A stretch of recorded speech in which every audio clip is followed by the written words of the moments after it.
Thank you so much. It's such a pleasure to be here. My name is Jenn. I'm the Global Director of Partnerships for Women in Games International, and I'm here with an amazing team of people to talk about some really important topics. So let's just get right into it because we definitely have a lot to discuss. Why don't we start with introductions, and tell us a little bit about why esports is very important to you, especially when it comes to making sure that it is accessible to marginalized genders and women. Let's start with you, Donovan. Yep. Thank you, Jenn. My name is Donovan. Hi, everybody. I'm about 15 years now in live entertainment and media. I started out from neighborhood band gigs all the way to K-pop, to J-pop, to game IP licensing, and now finally in the exciting world of esports. I think what esports means to me, I think the motivation is really to show the people who told me probably 20 years ago, during the time when we had to sneak into the PC cafes, to not waste time playing CS, there's no future, nothing will come out of it, and everything's bad around gaming. So it's a little bit of revenge I'm getting for my part. And I think for me, especially in charge of expanding businesses into the greater Southeast Asia region, Korea, Japan, and seeing all the different types of people, different cultures, different backgrounds. I think the motivation is to try to include them into our future plans of esports. I think it is still a very, very much a work in progress. So I can't say much about what we have already done, but I think something moving forward is something what we want to do, especially going to the mobile gaming space where everybody is more accessible to everybody who don't have a PC and can get into professional gaming. Thank you, Donovan. Alwin, let's go to you next. Tell us a little bit about yourself. Sure. Hello everyone. Thanks for tuning in. I think esports to me, it's just really competitive esports, competitive gaming. I used to play really competitively as a kid. I used to, make a living, quote unquote, as a kid, selling whatever loot I have on eBay. And I think kids these days, they're very lucky, right? They don't have to go through the path that Donovan and myself have gone through. The struggle, especially this kind of struggle that we have with families and friends. We ought to be looked down, right? Oh, you work in gaming, so you just game all day, right? Is that what you do? These kind of things are no longer problems that exist nowadays. It's actually considered really cool to be like a streamer, a YouTuber, or a professional esports player. I'm really happy that I'm kind of a part of this because, and I really look forward to empower more and more people into the industry and make them learn about that. Esports is not just about playing games, and actually, appreciate the fact that your kid can, beat 98% of the people in the world. Yeah, thank you so much, Alwin. That's a really good point. Fernando, why don't we go to you next? Why don't you tell us a little bit about yourself? Sure. So I'm Fernando. I've been involved with esports for quite a while, almost 2 decades now, or I could say 2 decades. Before it was not even called esports, it was just gaming. We started this project called Grow Up Esports back in 2002, and it's a nonprofit organization focused on empowering kids, basically teaching them how to live healthy lifestyles while playing games. So we have our own competing teams, we have streamers, but at the same time, we do a lot of initiatives related to education, to parents, and we basically try to fight the negative connotation of video games, which are no longer just playing alone in a cave, but more about a social program that the kids have incorporated into their lifestyles nowadays. Since then, we competed in multiple championships, mostly in Europe. And we ended up deciding to create our own events with the experience that we had gathered as competitors, as gamers ourselves. So we created this event called the Girl Gamer Esports Festival. It's totally about the diversity and inclusivity in the gaming sector that we have been seeing to be lacking since esports kind of began. So we want to try and make a difference and create a more inclusive environment. So it's a women's only event. It's something that we've run across 9 different countries. And yeah, we just did a soft announcement yesterday for our next upcoming event in March 2022 here in Dubai, where I am right now. And hopefully we'll see more events around the world as the world starts to reopen. That's so amazing. Thank you, Fernando. And Lucy, how about you introduce yourselves to us? Yes, hi, Jenn, and everybody tuning in. Yes, so I wear a few hats. I am part of the chairs of the investment committee with something called the WBAF Angel Investment Fund. So I also invest in the gaming sector. I'm very passionate about girls and women in the STEM field, and hence I'm an ambassador for Women in Games. I'm a school board trustee for the American School of Dubai. So education and the relevance of future of work and how that ties into gaming is also at play here. And I have a book coming out next year. And I think the title, Jenn, will is exactly answer your question as to why gaming and esports is something that I'm championing for. So the title is Changing the Game, discover how esports and gaming are redefining business, careers, education, and the future. So, essentially, we just all want, if you're a parent or an educator, you want, kids to be gainfully employed. And I don't think people realize the richness and the breadth of careers that people can have. Yes, you can be a gamer, but there's like, for instance, an esports bar association. So you could marry being a lawyer and gaming. So there's just a lot more depth and layers in this field that people don't realize, and I'm hoping to be able to help unpack that. That's amazing. I love the title of that book because it's very, very true. And we're seeing this as the markets kind of change, and Alwin touched upon it a little bit. But let's get into the discussion more when it comes to branding and marketing in esports.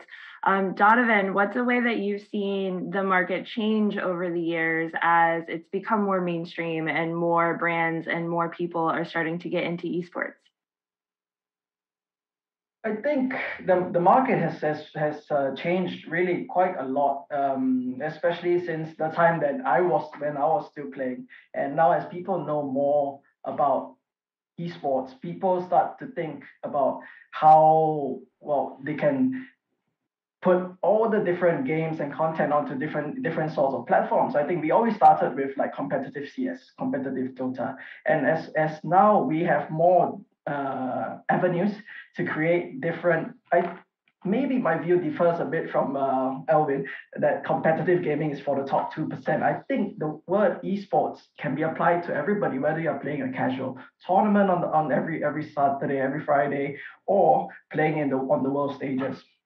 And I think that part is the first step for our ambition to expand into different markets, different demographics, different geographies, different countries, and to have different genders all coming onto this platform that we call esports. And on top of that, the game come and goes, the different type of leagues, the different type of female leagues, pro leagues, casual leagues. I think this is something that we can all strive to do together, and the people that will come in will eventually support this cause more and more and more. I agree. Alwin, what about you? How are some ways that you've seen the market change over the last few years? Oh, no, just clarify a little bit. When I said competitive, gaming, it's not just the top 2%. It's just kind of way I like to express, but I think all games are competitive, and that's kind of what drives esports, because even like Jenn was saying earlier, there's Candy Crush tournaments, right? So any games can be actually competitive. Anyhow, going back to the topic, I think more and more endemic brands are really into esports, and they kind of finally understand that they need to be in the topic that the kids are actually in. The target audience are actually into, and not just spamming ads on outdoor and hoping that people would kind of quote unquote get brainwashed and purchase the product. I think like an actual placement that makes sense inside a video game would gain you the most activation from like a campaign. And I think I think Fernando kind of pointed this out before, and so it's kind of steal the idea. People who used to head up like marketing teams, right, are now people like us that our age, right, where they grow up playing games. And I think that one really hit me, like even after our previous discussion. And so, yeah, it's just the mentality of these brands has changed because the people who have control of where they spend their marketing budget has also changed. And so the way the experiments or the kind of things that brands now would like to try, like to do with games are just fundamentally very different from what it was 10 years ago. Yeah, absolutely. Those are some really good points. So Fernando, why don't we take it to you, because I know you have a lot of experience in this area. What are some ways that you've seen the market change over the years?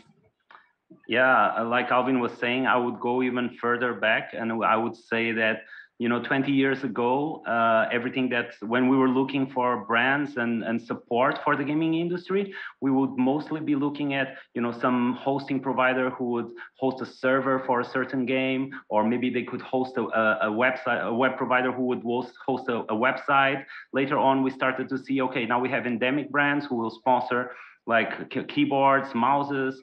So it's grown a lot from that area. Actually, just a fun fact for my organization, Grow Up Esports, our first name was Underworld Preachers. Because gaming was such an underworld kind of thing. So the UP from Underworld Preachers is what eventually became Grow Up Esports. After things started to evolve, because we wanted a friendlier name and we couldn't get any sponsors on board with such an underworld name. But that was kind of what gaming was. And nowadays we do see huge brands getting into esports for different reasons, because they start understanding that esports is not just playing in a cave, like I was saying. It's a lifestyle. It's something that all kids do nowadays. As early as 2 to 3 years old, they are already playing some games on iPad, on phones, on anything. So yeah, we've seen, for example, MasterCard to get into the gaming space because of the microtransactions that are involved. From my side, we work mostly with female endemic, non-endemic brands like Sephora, Benefit Cosmetics, Johnson & Johnson's, more recently Charlotte Tilbury, the beauty brand. And we're seeing all these brands wanting to understand as well, how can they reach like their audience, which right now is not watching TV, not listening to radio, they're playing games mostly. So the brands need to understand that if they want to communicate right with the people who they want to reach, they need to get on the platforms, whether it's Instagram, TikTok, or gaming. So even TikTok is getting into gaming now. So I think that brands are starting to see these opportunities, and more brands will come. And it's getting easier as well, because I remember before we would have to go to brands and explain, the 101 of everything. What is video games? Why is it relevant? How many people are actually playing? But now they understand. And as Alvin was saying, that we talked about this on our pre-meeting before. We didn't know the brands didn't know, because the people who are leading their marketing departments are actually old generation, so they didn't grow up with this. They grew up playing sports, playing football. And our generation, who grew up with early consoles like Mega Drive, Nintendos, we already understand this. So now that we are growing up and taking leadership positions in companies, we start understanding that, oh, this is relevant. And because we were passionate about it, and even the kids nowadays are even more passionate because they grow with this. So it's much easier to go to brands and to explain a little bit of what's happening, because they already have an initial knowledge of the whole thing. So it's getting bigger and bigger, and it's only going to grow from here. Yeah, definitely. I definitely think it's interesting to see how many non-endemic brands are actually stepping up into it, because it's such a valuable market right now. And it's such a good way to reach their target audience. Those are really good points. Now, Lucy, I know this has a lot to do with the book that you're coming out. It kind of encompasses a lot of this discussion. So I would really like to hear your opinions on this as well. Sure. Yeah, just very briefly, Jen, going back to your question about changes, I just want to talk very quickly about MENA, since that's where I'm based. With the advent of like 5G mobile networks, high-profile competitions like Girl Gamers, the encouragement of participation by female players, and therefore role models here. We're getting, the recognition that there's a huge potential educational benefit to esports here, and this is contributing to the growth of the sector. Plus, in MENA, we're a highly competitive region. So that's sort of the transition that we're seeing, and it's a very fast sort of transition. And from putting on my educator hat on, we're also seeing that there's a recognition now in education of the benefits of gamification, the benefits of integrating gaming into curriculum. I loved an initiative that Riot Sports put together called Learn with Leagues in Australia, and they're rolling that out in other geographies. But essentially, that's essentially giving a playbook to schools as to how they can weave gaming into learning and education. Yeah, absolutely. Education is so important. I think there's a big drive right now to focus on education, to really get into in front of kids and parents and kind of educate on that space. Let's shift it over to the other side, though. And I know, Donovan, we've had a lot of discussion about this in the past, but what about the older generation? Like, how can we reach the older generation when it comes to gaming?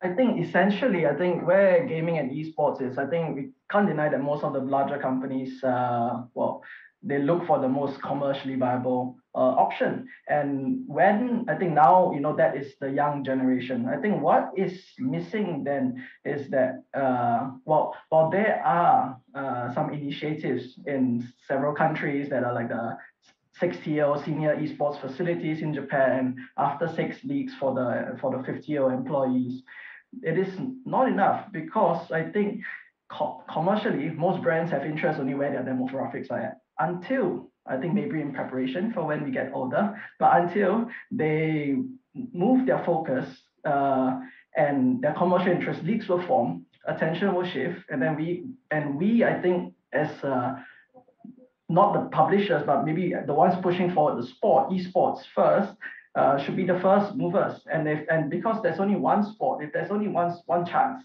to have one sport that is genderless, borderless, age defined demographics, all the borders drop. I think esports would have the best chance on that. So with that, when we slowly move the brand's focus towards that, hey, there are many people now that are 30, 40 playing games, and we should do leagues for them.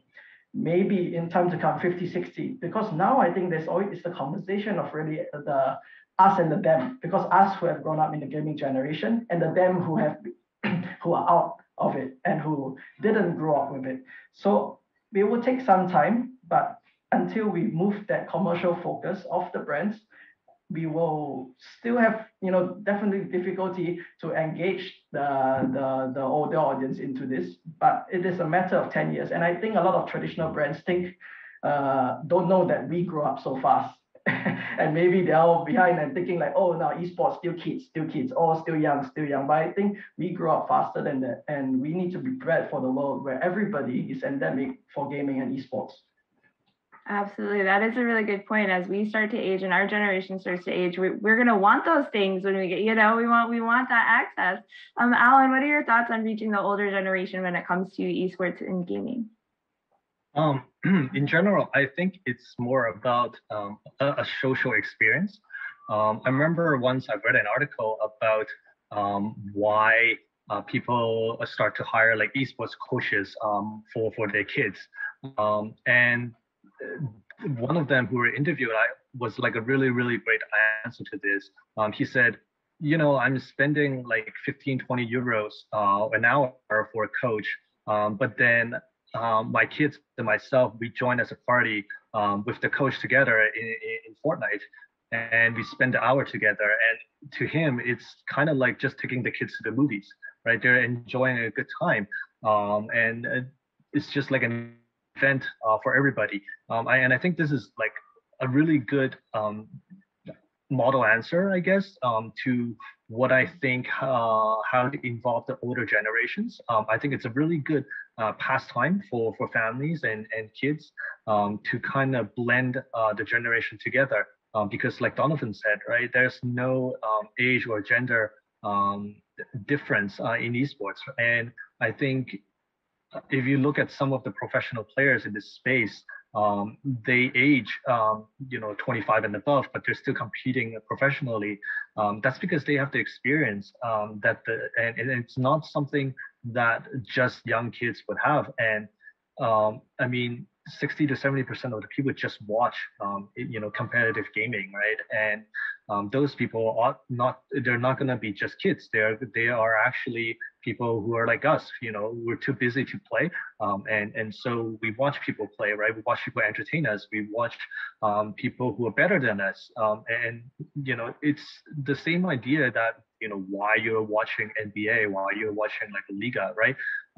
You want to watch people who are better than you, and I think that's also one of the ways to involve people who are older, like myself. I wouldn't say for others, but like myself. Yeah, we've definitely see that as families start gaming with their kids, and the older generation too, grandparents. We see a lot of like gamer grannies, kind of thing, and really reaching out to them, I think, is super important in order to create that shift. Fernando, I know that you are really good at getting in touch with non-endemic brands. So what are some strategies that non-endemic brands to get into the older generation, to educate them a little bit? Like, can you tell us a little bit about what you think?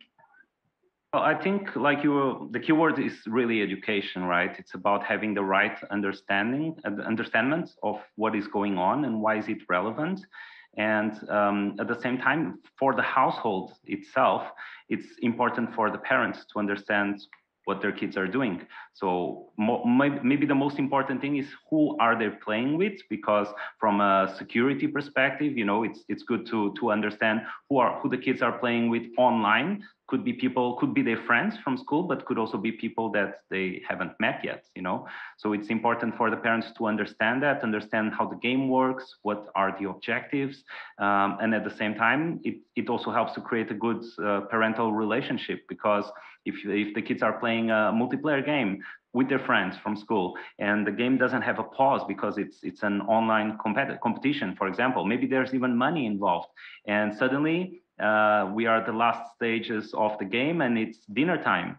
And if there's no understanding from the families themselves, then it could create a break, right? Like the kids will be mad, they don't want to leave. The parents will be mad because it's dinner time. So there has to be a bit of an understanding and a compromise as well, where the kids need to understand that they have other responsibilities, and the parents also need to understand what the kids are doing and how does the game works, so that they can give a better support for what they're doing. Just like when the kids go and have a football match, that's something that the parents can understand, like a basketball game or something, and they will go with them to watch it or to watch their kids play. But the kids are competing on a video game, and the parents don't really want to know so much about it, because they just look, oh, I don't know anything about this, so just close the door and let them play by themselves. So I think more understanding is definitely important, and the branch should definitely be involved with initiatives that are related with the educational side, because they also need this part to know how to approach it better from a strategy perspective. Absolutely, I definitely agree. Lucy, I'd love to also hear your thoughts on how we can uplift the older generation and kind of bring in that education piece a little bit. Yeah, it's interesting because if you look at what are the priorities as we get a bit older, we focus on, perhaps, if we can, philanthropy. We focus on maybe our homes and upgrading homes, and we focus on our health, right? And so maybe, Jenn, I can just give a few of my favorite examples of non-endemic brands, kind of fitting in to and targeting like perhaps an older audience. Yeah, there's a whole engagement of games for good, right? So good causes. And so this is a chance for charities and nonprofits to reach more people, to reach an older demographic and a wealthier demographic, perhaps. And so, for instance, a foundation, the Saragato Foundation, based out of Poland, they initiated something called Feed the Dogs. And essentially it was to help homeless cats and dogs living in shelters. And they engaged streamers from the entire country and came up with like a really effective campaign. And it was all based on a donation formula. and it was paired with interactive content and very successful, right? And so other nonprofits can learn from that. Another example, and this is in the healthcare space, Cloud9 teamed up with Kaiser Permanente, and they were focusing on a mental health initiative, right, that paired up Kaiser clinicians with Cloud9 players.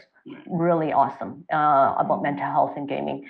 But I can see this pivoting and, you know, the whole anti-aging focus. There's just so much that other healthcare companies could perhaps learn from a case study like the one that was done by Kaiser. And I think it really helped them with their brand. So those are just two very quick examples. Yeah, that's a really good point too, because as we age, as our livelihoods change, you know, we shift into what was important to us, and being a part of that is a good key piece to expanding the market and getting more brand partnerships into the gaming space. Absolutely, Lucy. So let's talk a little bit about strategy here. What are some ways or reasons why we should be expanding the market even more? It's expanded so much in the past few years, but let's dive a little bit deeper into that. And what are some things that we should be doing as an esports space to get more of that reach? And Donovan, we can start with you. Thank you. I think maybe, I mean, definitely there are many facets of market expansion, and then there's those for gender, which I won't go too much in because there are many more experts here, and then those geographies and new demographics. But just take one example for, well, I mean, geography, country. I think, I mean, maybe as a representative from Asia and Southeast Asia here, and trying to expand business, something that esports has done very well already is putting global big events onto different countries and different cities. But I think that is only half of the equation. I think what we are lacking really is that, especially when, you know, with the shift to esports onto mobile, the mobile focus, the reach into the other countries that maybe it could have a large population of less privileged people, people who have no access to internet, people who have no access to computers. I mean, Vietnam is a very big example. I think when ESL hosts few leagues, we always try to have match their now, especially with COVID lockdowns, when they can come out. Because if people cannot come out to the PC cafes to play tournament, they don't have a PC at home to join a remote tournament. And people in Indonesia, for example, who live in the outskirts of the big cities where they have to gather together to watch and share one TV, I think we can reach these people a lot more better when we have deep grassroots ecosystems and that engage each different town, each different city, maybe not even city, maybe even a village, that people can come from. As long as they have a mobile phone, they can join a program. ESL is doing one now, it's called the ESL mobile program, and we have open, anybody can join and then go to challenge and masters where they can stand on the world stage. So I think initiatives like that would help many different countries, because in Asia it's so many countries, everybody is culturally different and everybody's in a different position, each country. And as long as we respect each country and each culture as it is, and we make the esports ecosystem for them, I think we still have a long way to go to reach all the maybe marginalized people and people who have certain financial difficulties. But as long as they have a phone, maybe one day they might turn out to be one of the best PUBG mobile players. I mean, we do not know, but I don't think we have really covered that reach yet. So that is the first step we would take as a strategy. Yeah, that's a really good point. There are a lot of spaces, especially when we look at server reach, you know, a lot of times like whole continents like Africa are just blacked out. And that's like getting into those spaces like you talked about, Donovan, like the borderless, the genderless kind of idea of esports. Alwin, let's move to you. What are some ways that we should be expanding our market and our brand partnerships when it comes to the esports space? You know, I really agree with what Donovan said. I think everything starts from the community level. Because that's kind of where, you know, the whole idea of esports came from. It all started with a group of family and friends who want to compete against each other.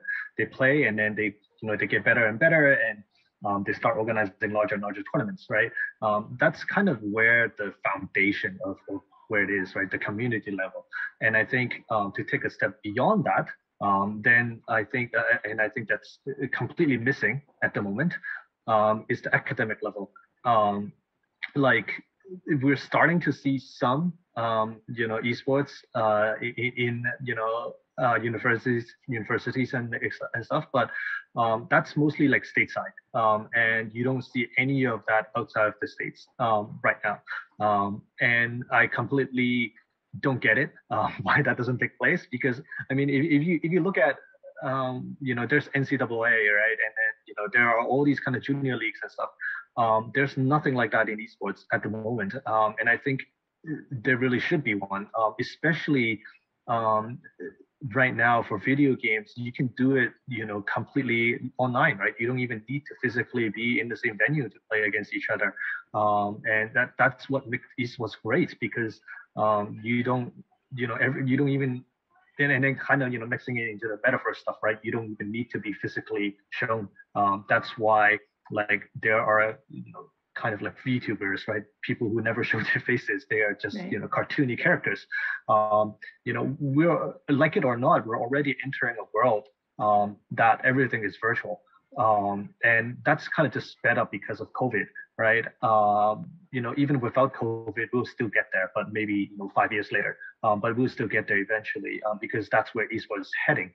And I think we really need to see a lot more community level, academic level leagues to take that to the next step, and kind of like Donovan said, because we've also get into some like community level tournaments and in Southeast Asia especially, and that's where people they rely on competing in tournaments, getting that extra cash if possible when they win, to bring in something for the family, and that's kind of how I think esports in a way is helping.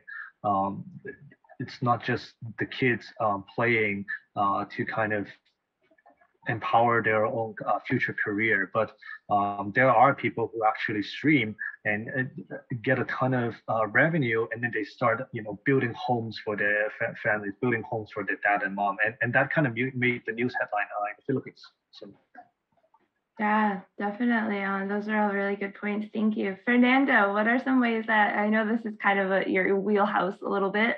So what are some ways that we can start expanding our markets a little bit more? I know that we saw recently an Ariana Grande concert in Fortnite that did really, really well and was very successful. So what are some of your thoughts on that topic? Yeah, I agree with everything that was said, especially virtual activations. Now with the pandemic, definitely brands want to do things, and if malls and retail is shut down, then we need to think creatively. And I think creativity is definitely the key word here. There are so many things in terms of brand activations that can be done for esports creatively, to help brands enter the space and enhance their presence in a positive way.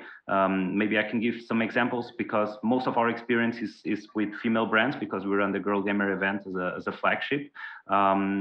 For example, in L'Occitane, it's a creams brand, and we wanted to do something positive with this. So we explained to their therapists what the competitors do, which is basically playing games, sitting down for a lot of time with their arms and keyboards, mouses, even if it's controllers. So we had their therapists to help our gamers that came to the event last year, to help them to do some arm massages after and before the matches, so that they understand the importance of warming up properly to prevent injury. So that was a creative way that we found to basically merge it with a positive thing that would be for the gamers, and from an educational perspective for everyone.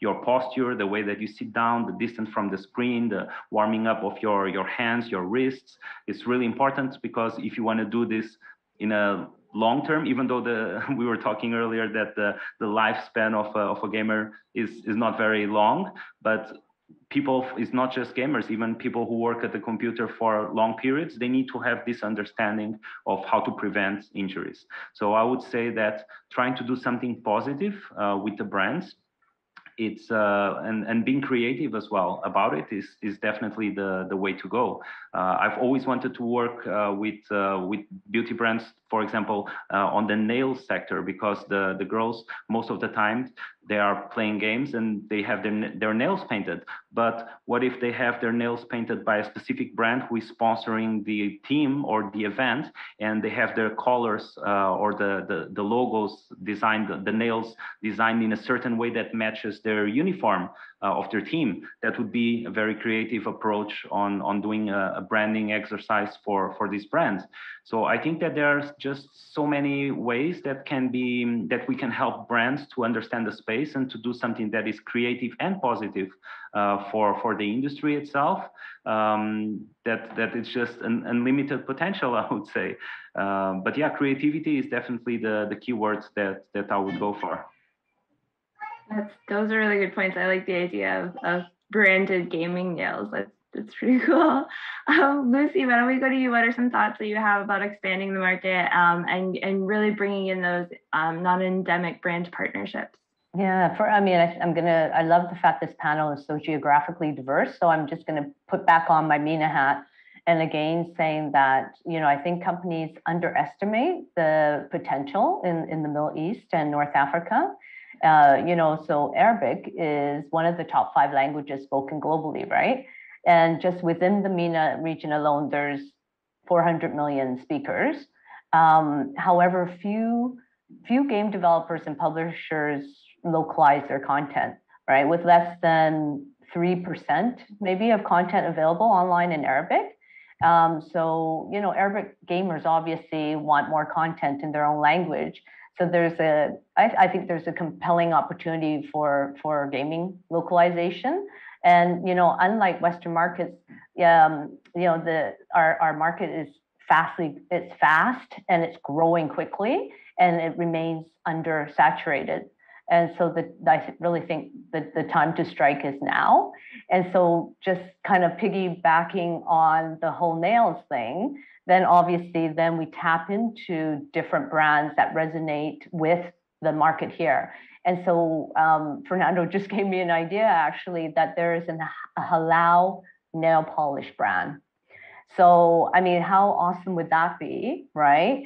To really be very targeted. And as with non-endemic brands, it really needs to not come across as being like we're selling you something. That just does not work.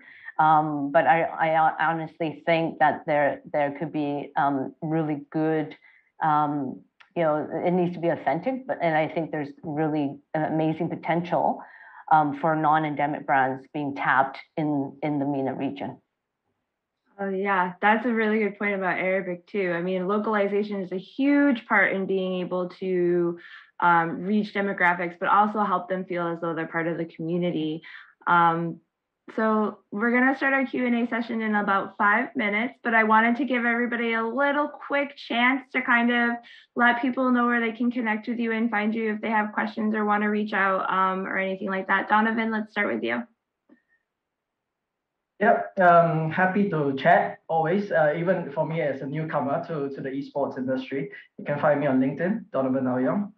And yeah, I think it just takes us some effort for us to continue pushing esports into all these different demographics and into different regions, different demographics, different games.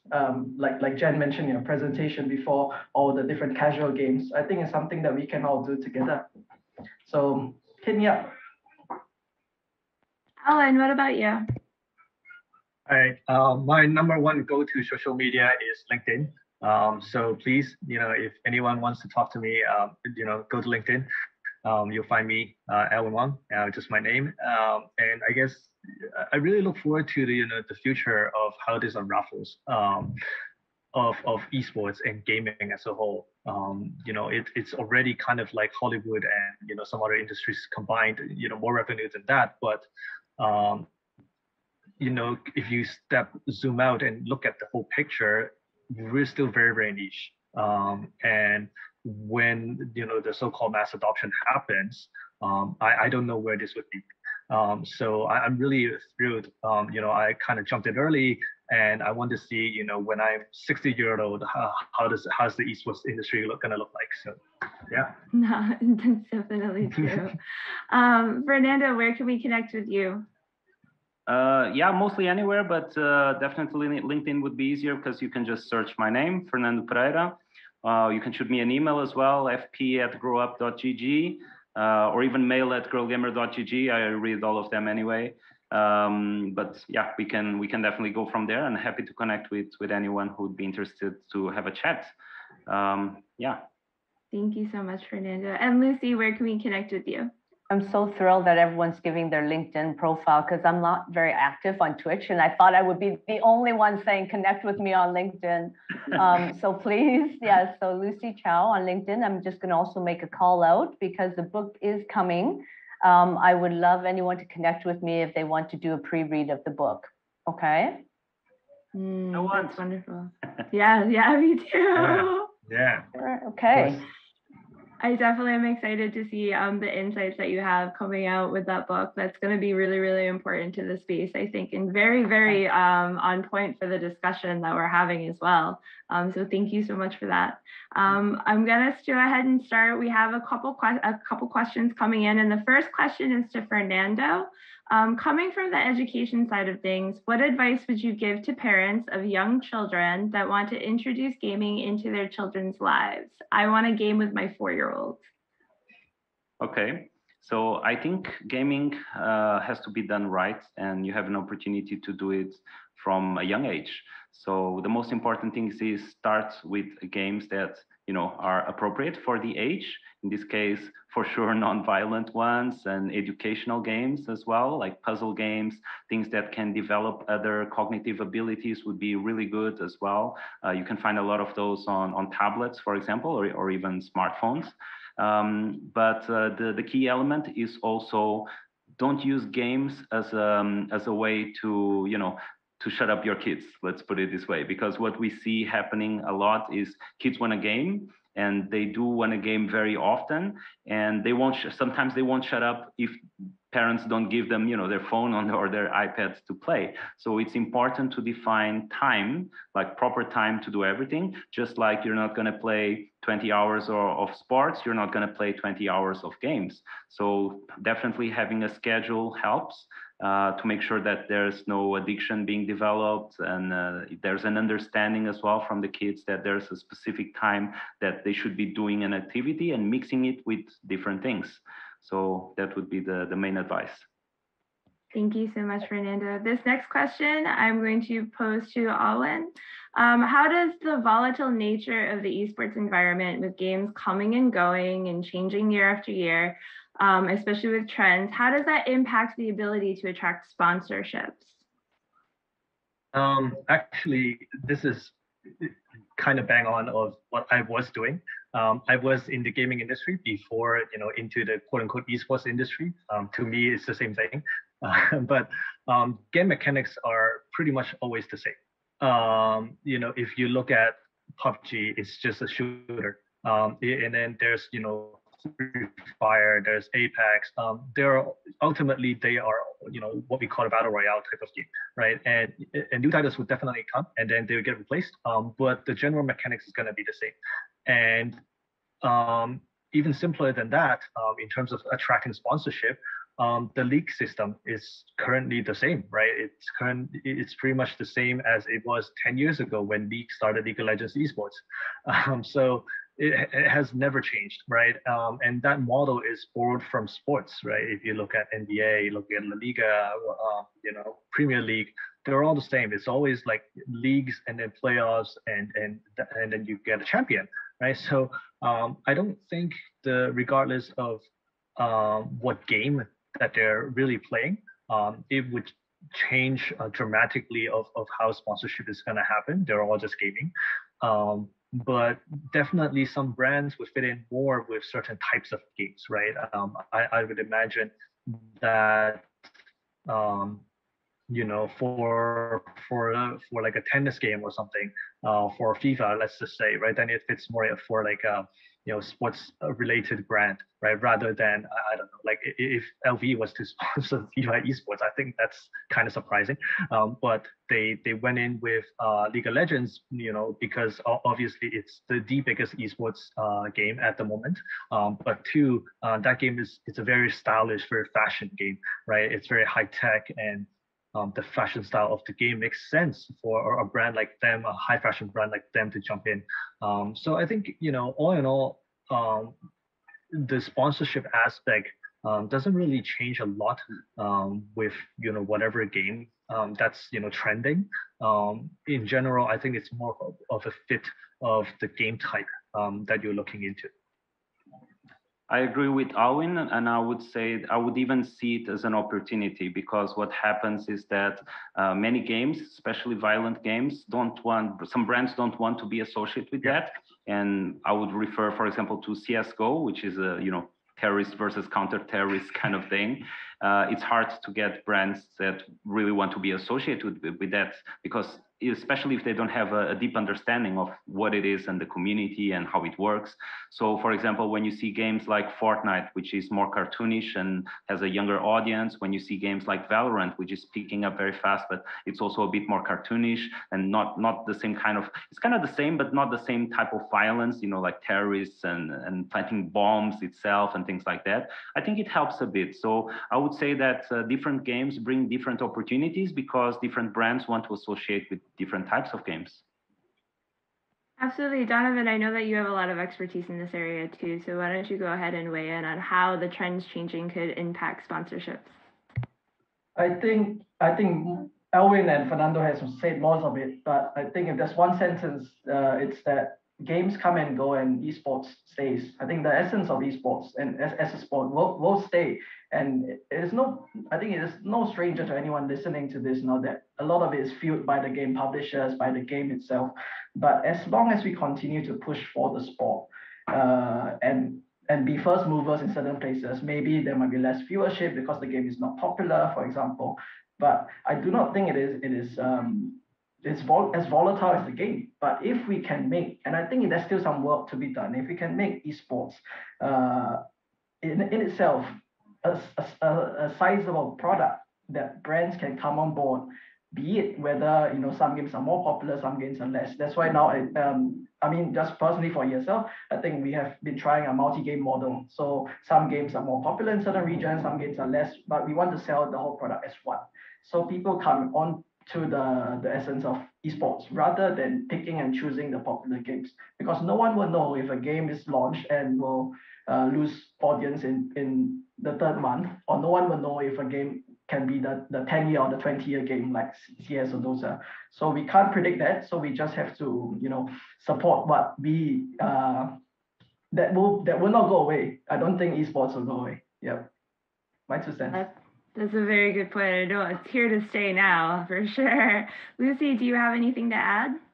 I actually was wondering if I could answer the next question about the ESGs. Jen, is that okay? Can I move on? Yeah, let me go ahead and read it for you. Okay. The next question is, I'm curious about the synergy effect of applying environmental, social, and governance, ESG, in esports.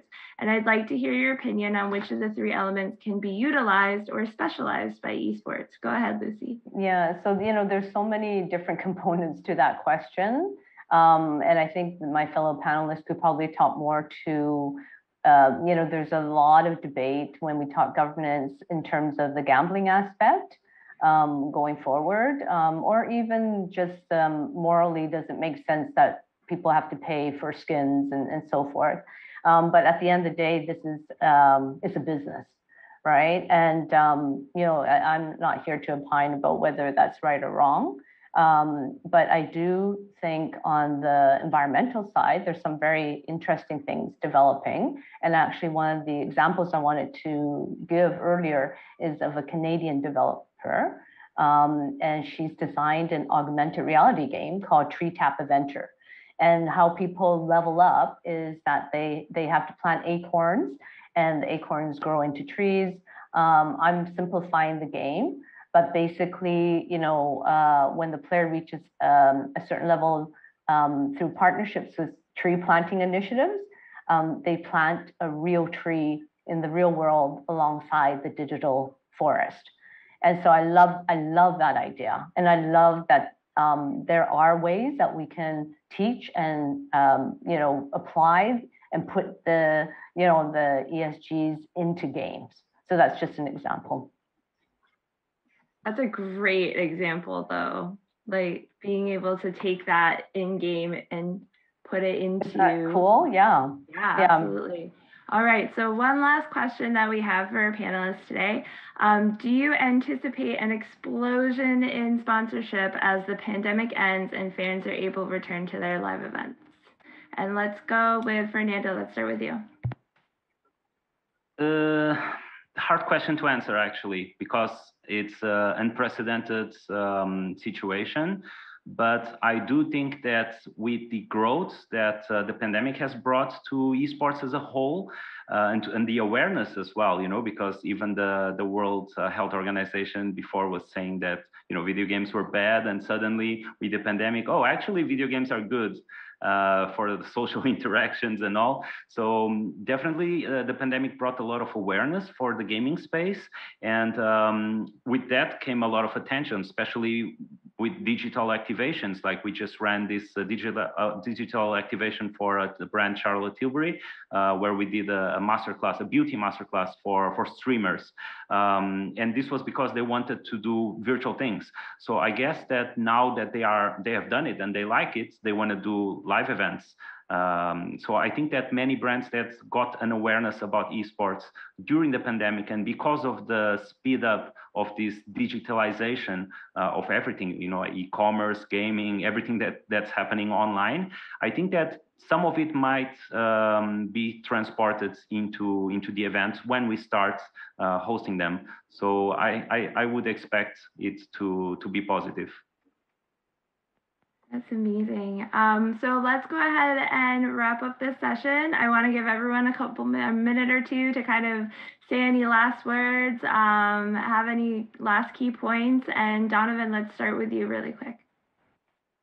All right, no, thank you. I think thanks for the opportunity to be here to chat with everybody and to share all these opinions. I think if there's one last point that I would like people to consider now moving on to esports is that I think we have always been in a world of very much publisher-led esports, and esports in essence, I think as a business follow where the money goes.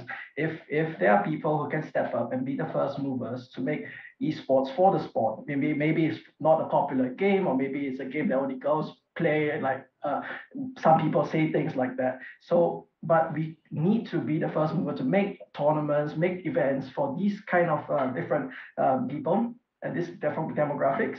Then I think we can push the barrier in esports. If we continue following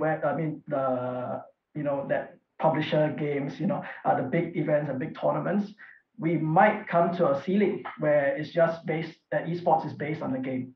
But esports, I think, culturally and inherently is so much more than just gaming. Absolutely. Thank you, Donovan. Alwin, do you have any last points? I just really like to thank everybody who's on this panel and everybody who's watching and the organization to set this up. It's always an opportunity for me to learn from other people and think about other things in esports that I have not think about because seeing what everybody is thinking in different aspects. So, yeah, that's it for me. Thank you so much, Alwin. Fernando, do you have any last words? Yeah, thank you so much for having me, and it was a pleasure to connect with you all, and I hope that everyone shared really good insights and everyone was able to learn something from this, and hope to see you next time again. Yeah, thank you. And Lucy? And just very quickly to like non-endemic brands, if you're not already thinking about putting a portion of your marketing budget towards esports, you should take a look at it. I'm not saying like hire someone in-house right away, but work with the right agencies. And I think that there is going to be a big uptick in sponsorship with the advent of live events coming back. Thank you so much. And thank you so much, everyone, for being here. We will definitely see you next time. My name is Jenn Mack, and this has been amazing.